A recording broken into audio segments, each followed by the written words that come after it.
Well, welcome everybody. Thank you so much for joining us today. Just to make sure you're in the right spot, we are on creating high quality professional learning, enabling choice, ownership, and more focused support.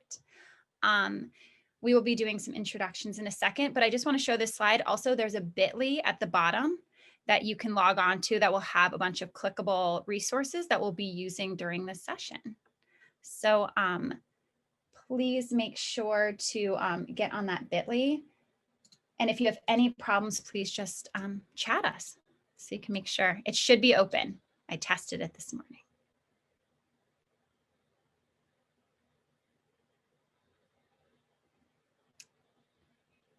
Okay.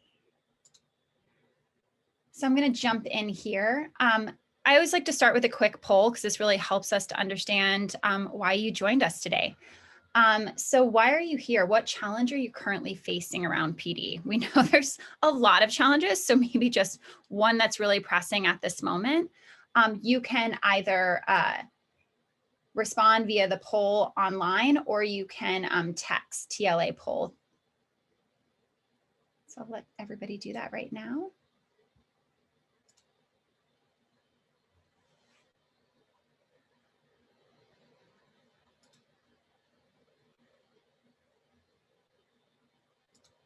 And thank you, Jason, for putting the bit.ly in the chat as well.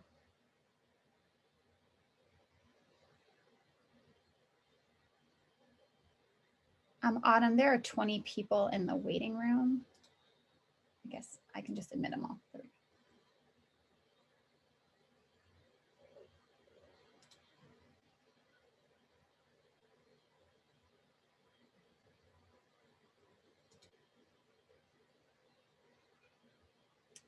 Just going to give everyone a few more moments. It seems like they're popping in right now. What challenge are you currently facing around PD? This is one of my favorite ways to poll, is because it actually builds a word cloud that shows the word that's coming out the most. So it seems like time is definitely a common thread here. And it just gives a really quick read for who's in the room and what type of challenges you're facing. Give everyone one more minute. Time is still the big one there. Definitely feel that.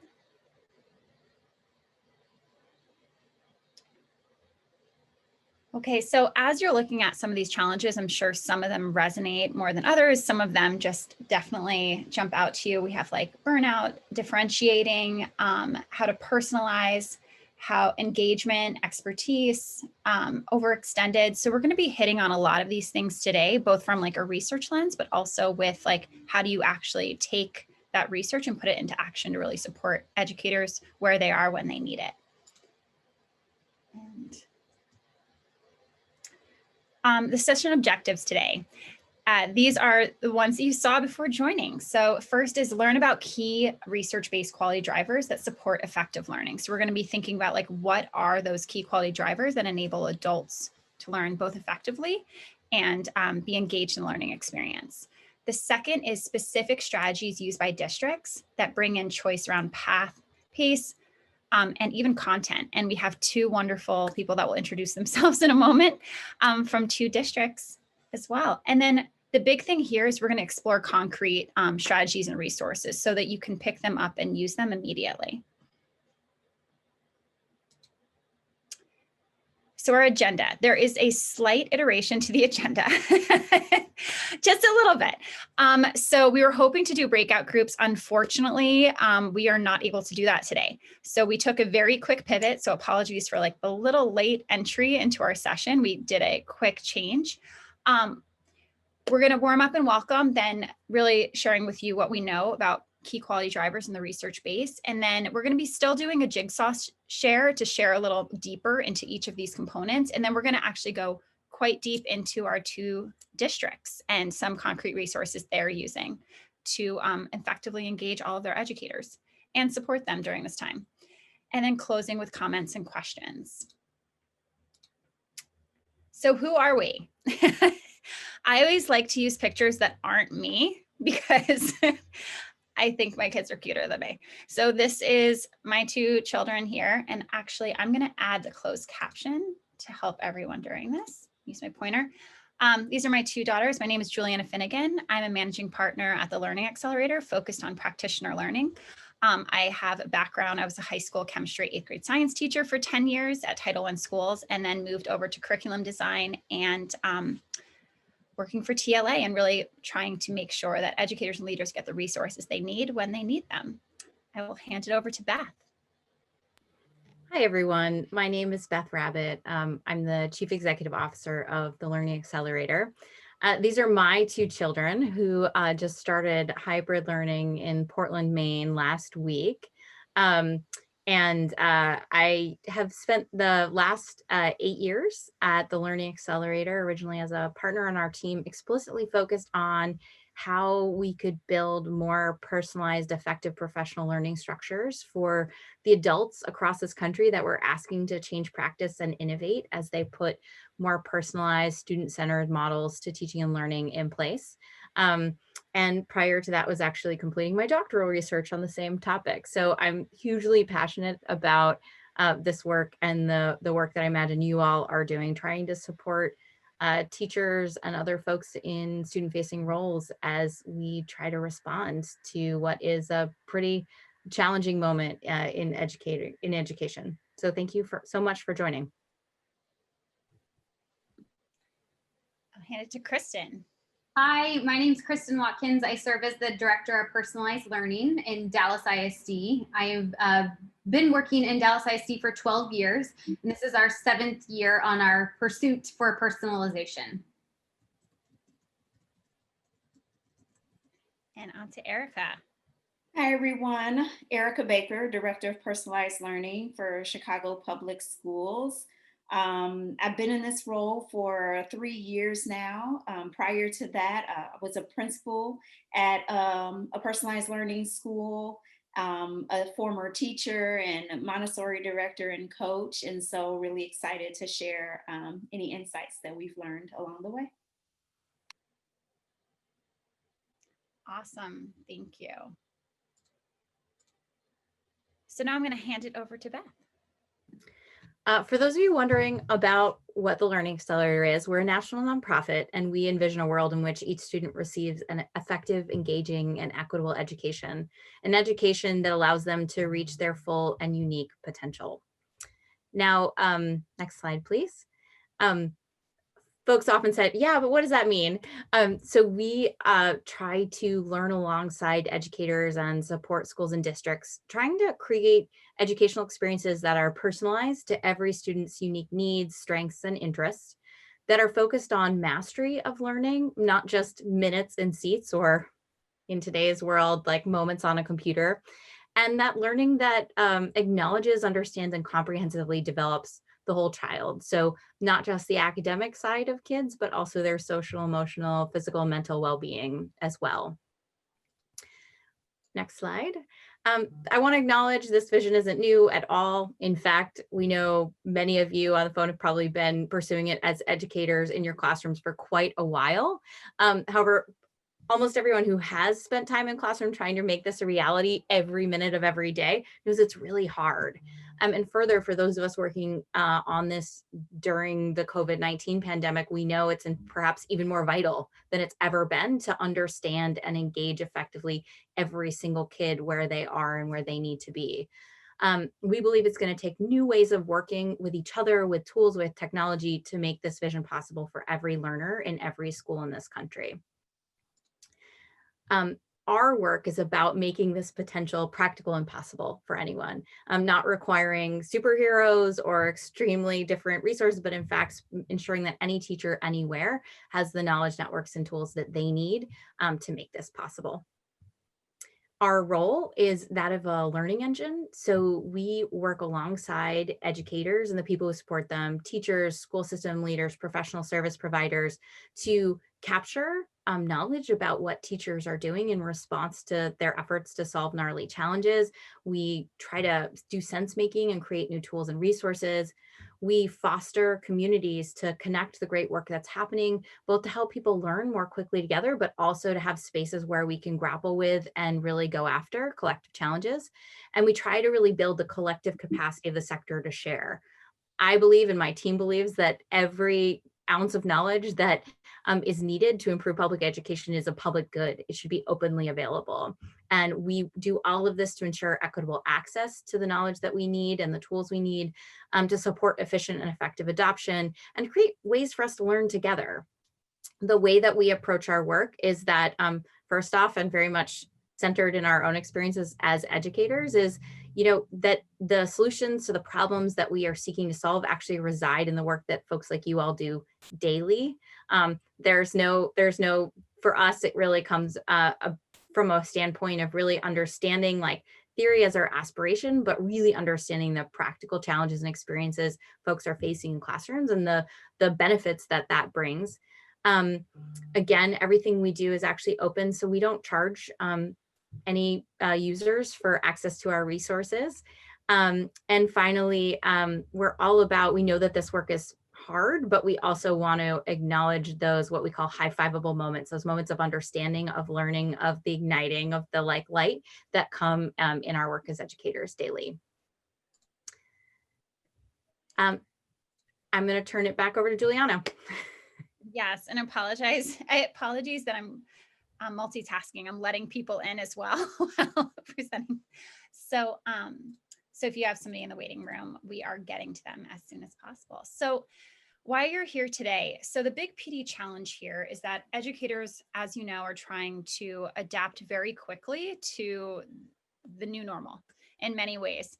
And most are not experienced in remote or blended or hybrid and competency-based learning in their own education. So really our big thing when we're thinking about PD is how can we model best practices so that educators are able to experience what effective learning looks like in this space? And then two, how do we personalize the support for our educators so that we're really trying to highlight areas, identify areas of growth and really like highlight areas of expertise, so that we can learn from each other and grow from each other, and then also make sure that they're getting the targeted support they need along the way. So our approaches to training and development must replicate what we're asking teachers to do within their own classrooms, whether that be in person, hybrid, or remote.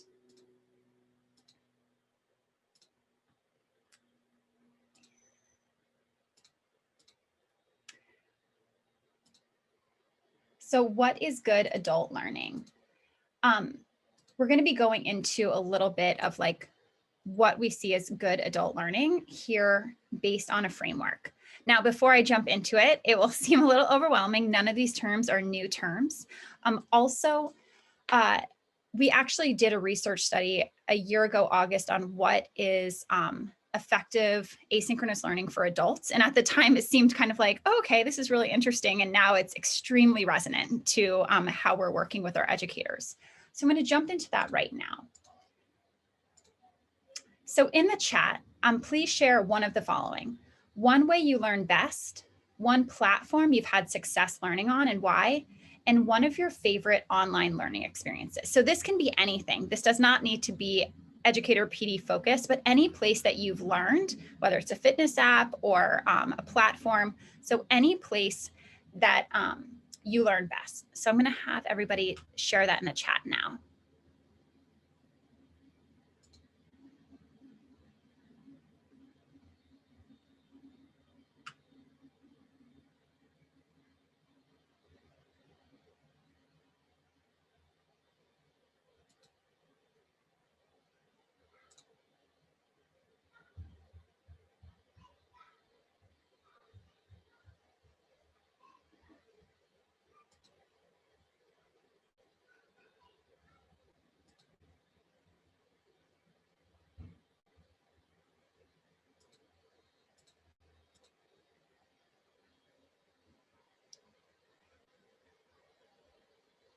Really quickly, Autumn, I know you said we can do breakout groups. I just wanted to make sure you could see them and you could do them.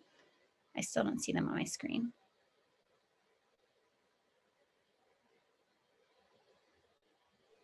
Yeah, I'm working on it right now. I will let you know if I Perfect. any Thank you progress so for much. you. Okay, so I'm seeing learning best by doing, visual, hands-on, when it's relevant to what you need, which is a big one, by experiencing it, by doing it, being inspired, obviously a big thing. Some people said YouTube, Instagram, TikTok tutorials. So definitely leveraging all of those different platforms when strategies are able to apply immediately. So this actually speaks to everything we're going to be sharing with right now. So here is PD design. What drives quality of an adult learning experience, both offline and online? So I'm going to speak through some of these pieces a little bit. So the first one is platform quality. So that's our baseline engagement. Now, the big thing here is so many times we think that we need to add more technology to make it more engaging. But the problem there is that we want to ensure that the cognitive load is on learning the content and not on figuring out the technology. So how are we leveraging technologies that educators and leaders already know how to use so that we can spend the cognitive load and the energy on actually using that technology to learn the content itself? The next step is looking at what's the high quality learning experience. So there's three pieces here. One, rigorous. This was noted in the chat. So ensuring that the content is both rigorous and relevant. And especially now when we're thinking about what's going on, it's like, how are you finding content that teachers really need to implement immediately? The next piece is active learning. So how are you building in active learning opportunities? This could be something from, if you're sending a video, ensuring that there's stop points for quick CFUs or quick reflection points. Because I don't know about you, but I've definitely watched a number of 10-minute videos and had no idea what was on that 10-minute video at the end and had to rewatch the whole thing. So how are we building in like a notoriously passive learning experience into an active learning experience? And also building in opportunities for teachers to share, to practice, and thinking about those key components as well.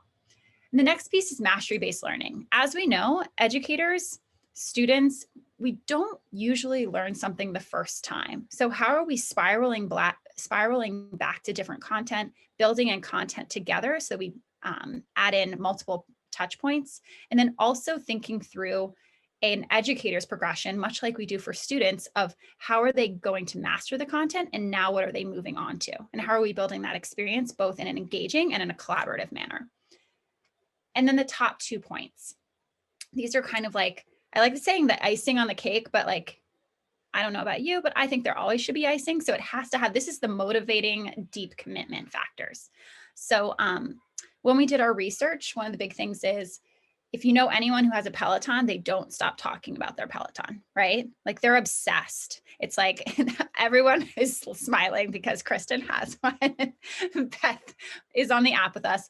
The reason that people are so engaged and motivated, one part of that is actually key, like effective learning. They're building the connection with peers and also building a connection with an expert.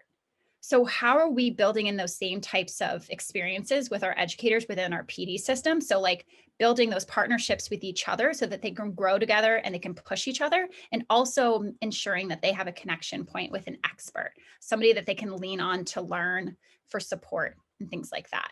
The next piece is personalization.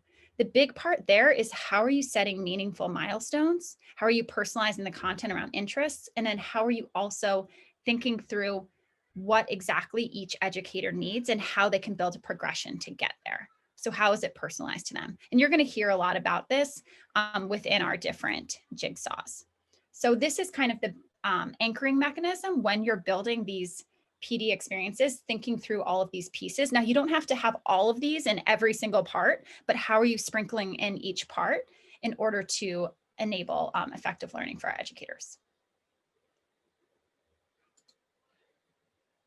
Now, I'm not going to read through this because I know everyone can read, but some things to make it concrete. So if you read those right now, I'll give you a moment.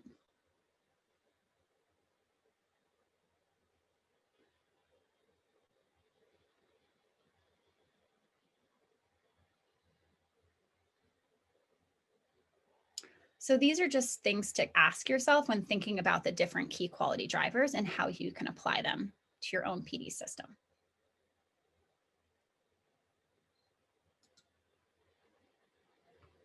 Okay, so we're going to do our jigsaw share. So each of the 4 panelists are here to share a different component of creating high quality professional learning.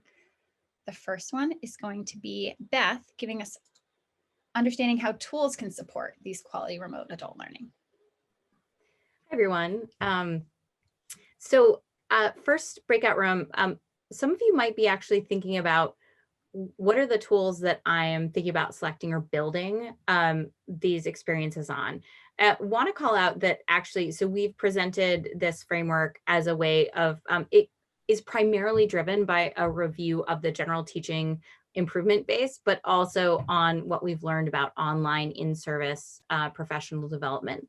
But as we think about it, in-person experiences rely on tools and platforms too, as it relates to our organization of materials, our spaces for learning, be they physical or online. And so in this breakout section, what we're going to talk about is like, as we think about in particular, the online tools that we're selecting to support learning, what should we be asking ourselves about how to bring these different drivers to life in our selection of an LMS or of a specific tool or resource that we're selecting. So in specifically, I can talk a little bit more about the research base. TLA completed a pretty in-depth review of about 70 different platforms last year as part of our research. And we can talk a little bit about like what it actually looks like for tools to put some of this into practice and action in their design. We can also share a little bit more on a selection tool that we've developed for those of you who are thinking about making these decisions, either in terms of purchase or adoption of a free tool. Great, thank you. And this is going to kind of be big picture to small picture. So we'll be getting to some of the concrete resources from our districts as well. But the first step that if we're able to go into breakout groups, we'll be speaking about is the 4 critical steps for moving to a personalized PD approach. Many times we jump to offering the personalized supports without actually thinking about what those personalized supports should be. So really doing like a backwards design of our educator PD system, just like we would for our students. So first, really defining competencies, like what does it mean to be successful within your current model or within the current work? What skills and competencies do your educators need to both feel confident and ready to do it? And then offering opportunities for them to reflect and assess where they're currently at so that you can identify strengths and areas of growth, and also like an alignment and understanding between them and their leaders, their coaches, so that everybody's on the same page. So again, just like really, what are the competencies they should be reaching for? How can we reflect and assess where they're currently at? And then building those personalized supports. And then the last piece is aligning systems. So now that you've actually had that support, how are we making sure that evaluation matches? How are we making sure that compensation, PD, all of those parts are actually speaking to what you're setting out as a goal? And what we'd be asking ourselves during that session is like, what does remote PD currently look like? Have you identified competencies that include the skills your teachers need to be successful, and how to help teachers reflect on and assess their current skills and readiness? And then actually building personalized supports to get there, which brings us to the personalized support itself. Kristen. Thanks, Juliana. So in this small group, or the resources that I have provided for you, share a little bit about our onboarding journey in Dallas ISD. So when we began our work, we realized very quickly that the professional development we providing was not on the right content for our teachers. It was more around the what and the why, and not really on the how. So back in 2018, we kind of tried to rethink and started doing some real crazy stuff. And so the last 3 summers, we have turned our onboarding into full experiences that are immersive for our teachers to go through. So we did World Cup. Last year, we went on a cruise. And then this summer, we went on a ski trip all from home. And so it was really important for our teachers to learn through blended and personalized learning on how to execute in the classroom. And then if you can go to the next slide. This year, we are starting virtual communities of practice. And so we are staying on the theme of trips, and we are going on 5 camping trips over the course of the year. And so these exist to strengthen and create communities across our schools. So we have almost 20 personalized learning schools across the city. And through these trips, each one is aligned to one of our 5 domains on our personalized learning, coaching, and development rubric. And then within that domain, they actually get to pick one of 4 phases where they're at. And so it's all self-directed through our learning management system. And so teachers are experiencing that self-directedness that we want for our learners in a hybrid or a virtual setting. And then it closes out with a synchronous campfire. So if you want to know more about some of the wild ideas that we're doing here in Dallas, feel free to join me. Great. And then, so we talked about, what does the research say? How do you start setting up your systems? And then how do you start personalizing that like big support for all of your educators? And then Erica is going to speak to us about how do you actually get personalized in that coaching as well, and that specific support. Should I wait to animate that? Sorry, Erica. You could just go ahead and. All right. Well, again, I'm Erica Baker with Chicago Public Schools, and I am lucky enough to work with a team of incredibly talented coaches who support teachers and administrators in their school buildings. And the purpose of their role is to provide that post professional learning support, both after sessions and between sessions. And the resources that I'm sharing today are just a glimpse into all of the work that our coaches have done as we've evolved from a model of providing the same dosage and type of support to a more personalized approach. In beginning to set up that personalized coaching experience, we first start with determining what the focus areas for the school would be. And the focus areas are aligned with the CPS personalized learning framework domains of learner agency, tailored learning, authentic learning, and social emotional learning. And then once the school's focus areas are determined, we then diagnose the current stage of implementation on the continuum within that domain. And so once we're armed with the current status of implementation within the school's focus areas, we then provide a menu of various coaching supports that are available, tailored to both administrators and teachers.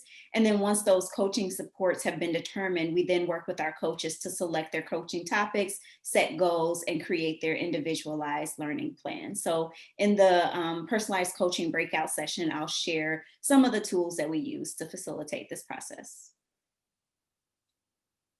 Awesome. Thank you. So unfortunately, I just got word that we will not be doing breakout groups officially. So thank you guys for, bending. It's the wonderful world of technology. So we figure out how we can do it best. So I did want to share with you before we jump into an exploration. There are resources for each of the small groups here if you want to look at them later, that you can kind of see deeper resources around each of the small groups. But we're going to be focusing on the 2 district partners here and their work, because a lot of these resources you can really pick up and use immediately. And so we're going to take 5 minutes to do a quick deep dive into these resources. They're all linked here. So designing, engaging, and personalized PD experience. There's a slide deck that goes deeper into the ski trip itself, and also the PL camping trips that Kristen mentioned. You can also click on the coaching suite of options, the sample champions learning template, and the sample coaching doc from Erica. So we're going to give everyone 5 minutes to start exploring some of those resources. And then we'll come back and they're going to actually go and share some additional framing for clarity. And then we'll be opening it up for questions as well. So thank you, Beth, for dropping in the bit.ly into the chat. If anyone can't get in, please let us know. I'm going to start the timer right now. So you have 5 minutes to just explore on your own.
2 more minutes for exploring.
Finish up what you're looking at. And I know, Erica, there's a question in the chat around the coaching, but I know Erica will be sharing some additional framing. So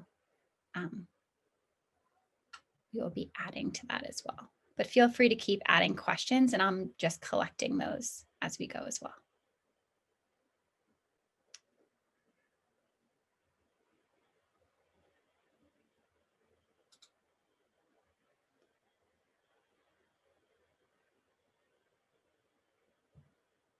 It looks like everyone is still reading a bit.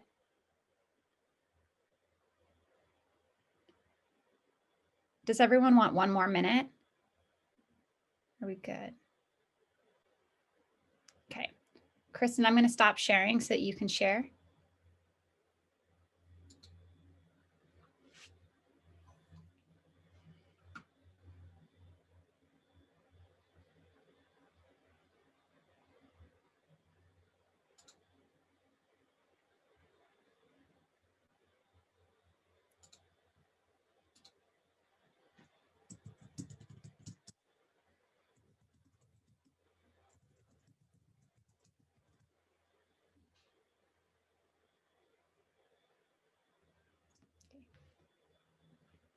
All yours, Kristen.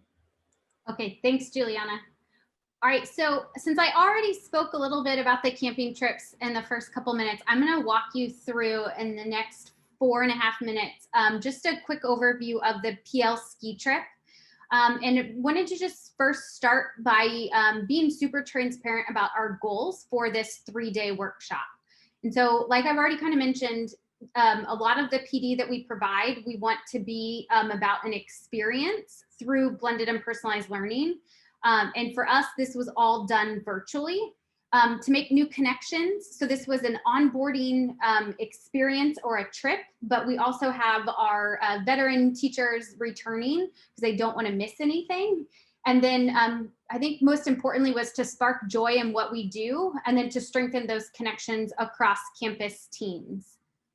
And so the first day was called PL Ski Trip, and this was specific to our first year teachers, either first year to the profession or first year to blended or personalized learning. And so a couple of the things to note, this day actually started whole group in a webinar. So if you joined for the keynote this morning, it was similar to that feature. And then we actually went into small breakout rooms so that teachers started to get to know who was on their campus and different things like that. We had a warming hut, which was a Zoom room that we kept open all day that was really, really, really important for our folks that were new or learning more about technology to be able to have access to us throughout the entire day. The second day was the craziest day in the sense of we had almost 400 participants join us. and we had 46 different sessions, all in the matter of 6 hours. And so X Games started with a big keynote where we provided our driving question for the year.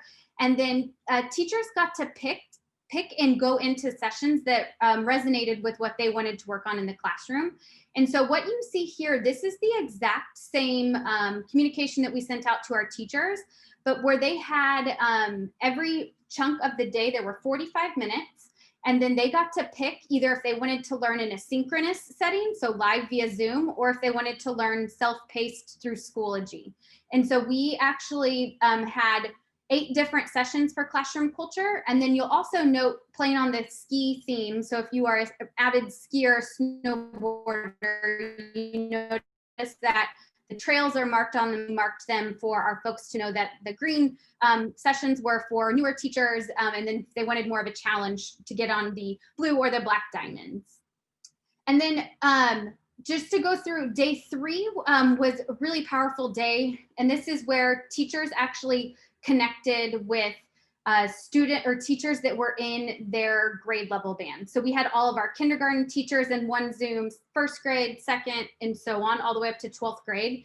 And throughout that day, they actually went through a design sprint where we had surprised them with students from our district that recorded videos about what they liked about distance learning. And then they went through a design sprint. And all of that was captured and shared in a parade and celebration through Flipgrid. So you guys actually have access if you want to watch any of their things that they created. And then to close us out, it's really important for us to be really intentional about building culture and fun. And so we had a lot of really fun things built into our LMS for them to get to have some stuff to play with as they were learning.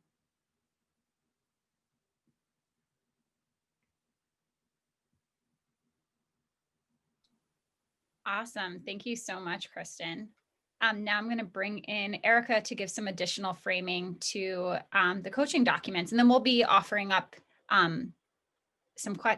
people can jump in with questions, and feel free to also drop them in the chat as well. Hi again, everyone.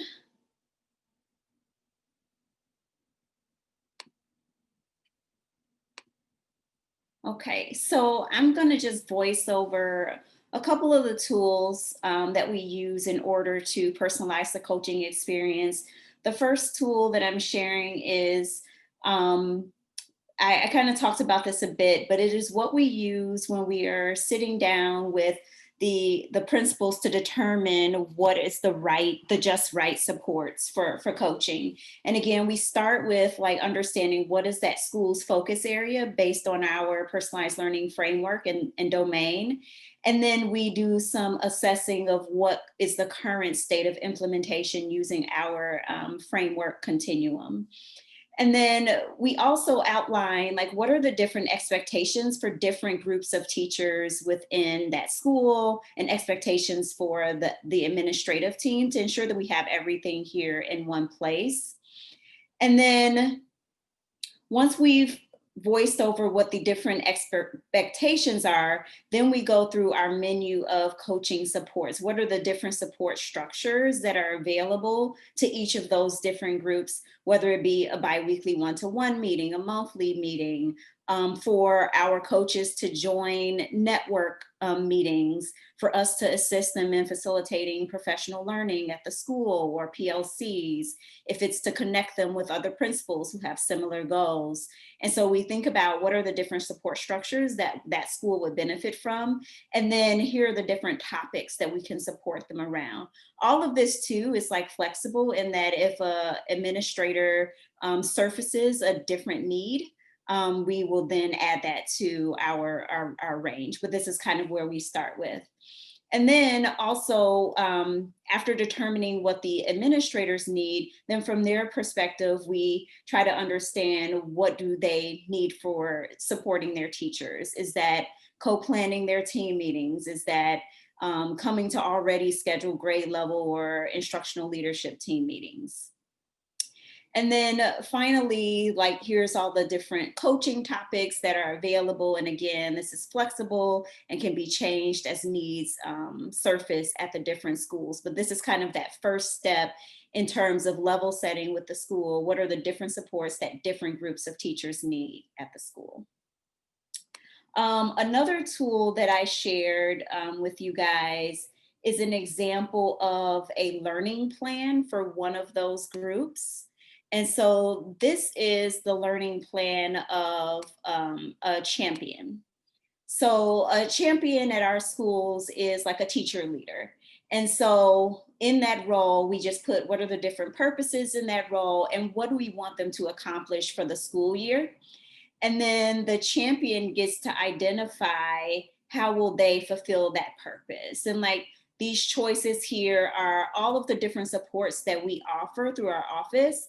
And then the champion decides in what way they are going to leverage the different supports in order to meet their purpose and their objectives for the year. So this is an example of, sorry, can't scroll here. Sorry. There we go. All right. Here is like our mastery assessments, and this is where champions decide how will they know that they have fulfilled their purpose over the course of the year. So again, they decide how they would like to measure their success at the end of the coaching experience.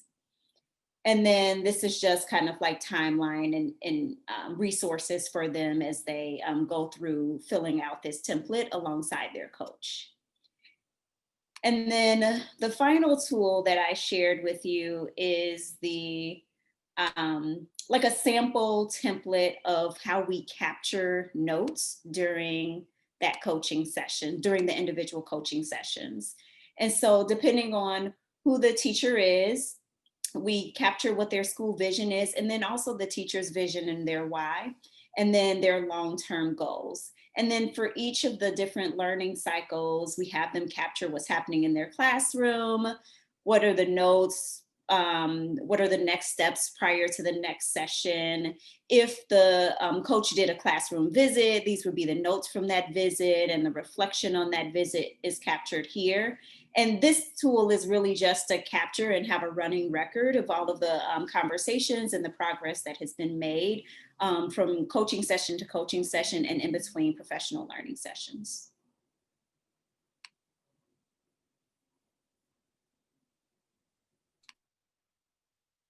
Awesome.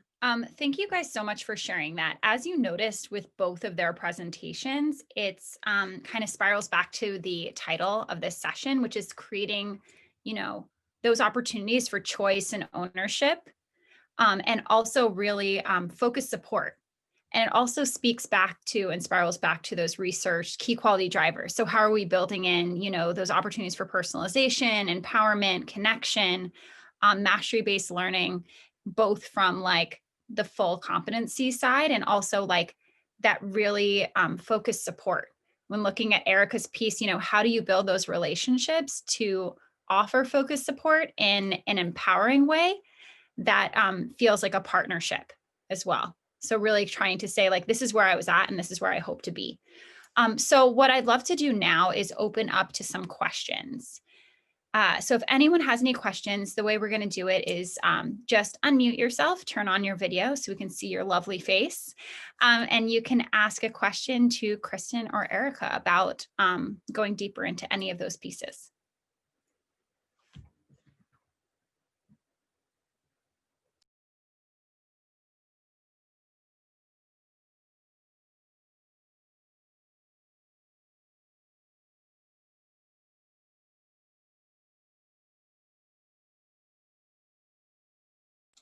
This is your opportunity for active learning. I'll dive in. So what do you, so it sounds like you guys have a lot of district buy-in and the idea that personalized learning works both for professionals and for students.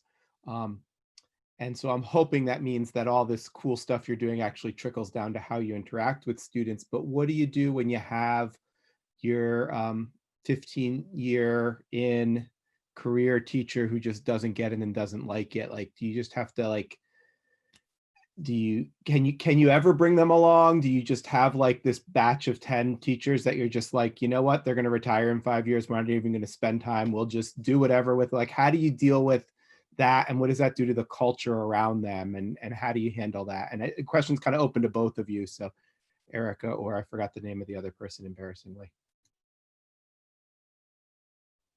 Well, I can start, and I'll say that personalized learning within Chicago Public Schools remains an opt-in model.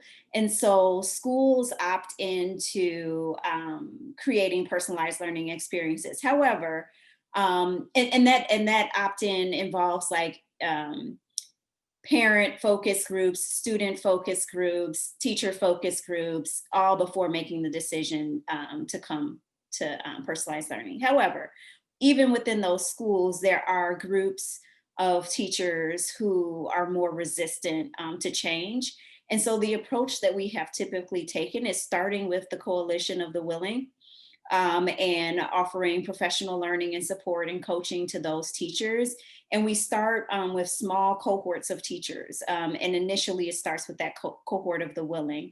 Also too, an approach that we have seen successful is when principals do select a teacher who is quite resistant, but perhaps has a lot of influence and informal power within the building, and including that teacher in those experiences in an effort to gain their support and buy-in, because ultimately when the teachers do experience the professional learning that's followed up with supportive coaching, they really do see the benefit of the approach. And so those have been, that's been one way that our principals have tackled that challenge of resistant teachers. Awesome, thanks, Kristen. And I can just chime in a little bit. We've leveraged the end of average as a book study from Todd Rose, and that has been really helpful about helping like build a mindset for dispelling the average student. And then I think too, just being transparent and meeting teachers where they are and recognizing that just like our students, our teachers are not all going to progress and be able to execute on day 4 at the same rate as another teacher.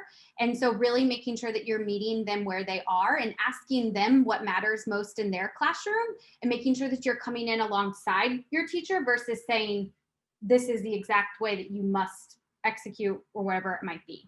That's been, I think, really helpful for us, is helping build the model from the ground up versus kind of dictating that every classroom must look the exact same way. Thank you, guys. Thanks. I'm going to take another question. Hi there, this is Maria Dickerson. Just a quick question. I wonder how you differentiate feedback from coaching, because I think sometimes there's a grayness in, between the two. And you know, teachers may just want to have that immediate feedback, or the entire coaching cycle or coaching process. So how do you ensure that you're able to differentiate the two, or how do you differentiate the two depending on the teachers you're coaching or mentoring?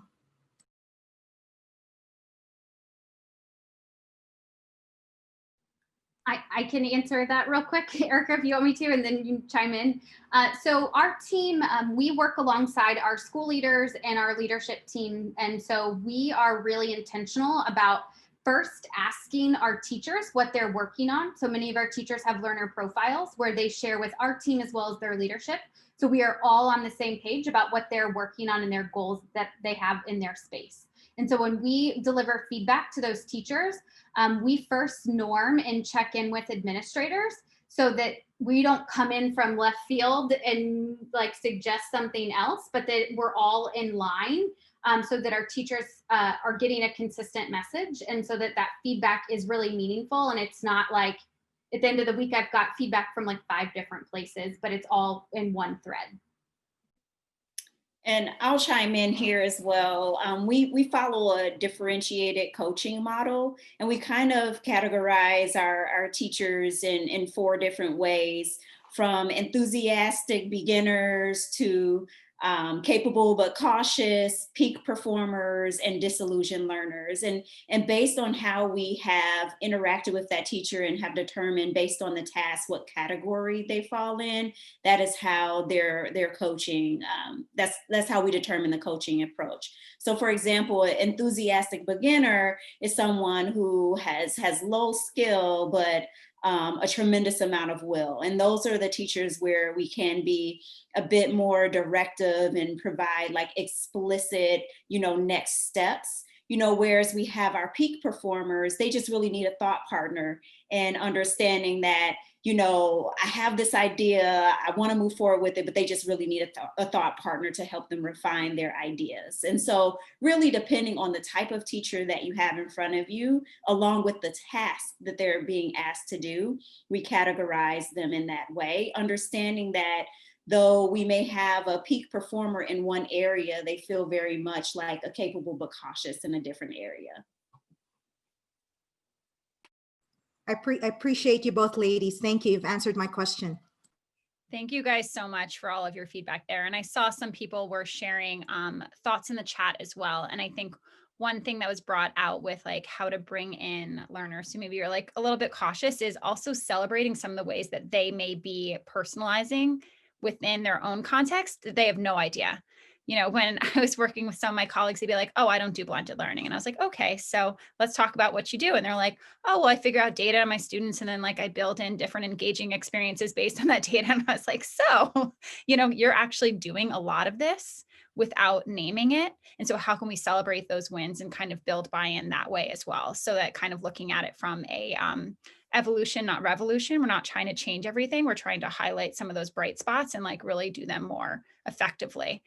And then another piece that someone brought up is, the idea that our educators are extremely overtaxed right now. So I think that's, again, another opportunity that both Erica and Kristen shared around just really building in those pieces of choice to enable educators to get what they need, but when they can do it too. I know one district I worked with called it pajama PD.